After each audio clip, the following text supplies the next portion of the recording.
Moffatt from across the Literverse. And now for the exciting conclusion of Ms. Moffatt's year-end book tag, the 2013 edition. Yeah, if you haven't watched part 1, you might want to click here to do that. Otherwise, let's continue, shall we?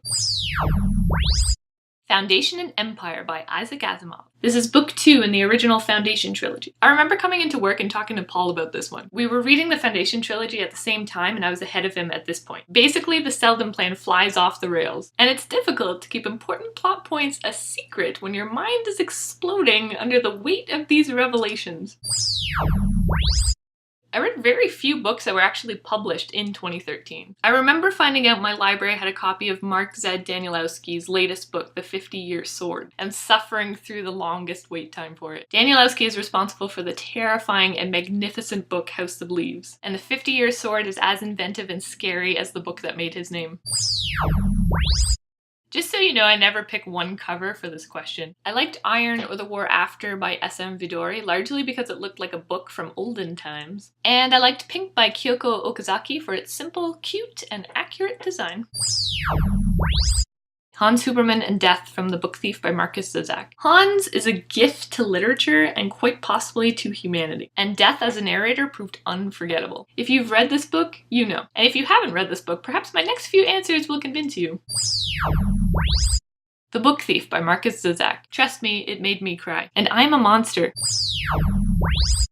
The Book Thief by Markus Zusak. I wasn't able to get so emotionally involved with a group of characters or storyline until I read the Foundation trilogy by Isaac Asimov. 6 months later. The Book Thief by Markus Zusak. My friend Ms. Gusta lent me this book at the start of 2012, and I didn't read it until the start of 2013. I am terrible. The Book Thief. Wait, I was on a roll there. Night Mother by Marcia Norman. I first discovered this play in grade 9 when a group of students staged it for a regional theatre competition. It astounded me then and continues to do so. It's a one-act play with 2 women. One is the mother, and the other is the daughter who's decided to commit suicide that evening. It's powerful and depressing and should be read by everyone. I kinda, sorta, maybe didn't read any short story collections in 2013. I will correct this issue in 2014.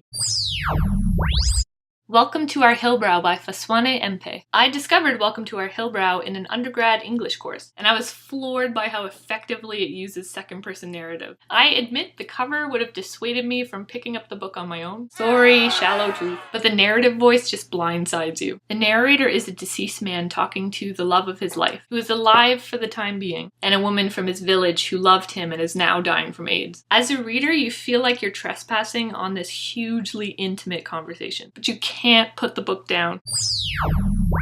So here's to a lovely new year of literature and many fun adventures with new booktubers and old friends alike. Signing off.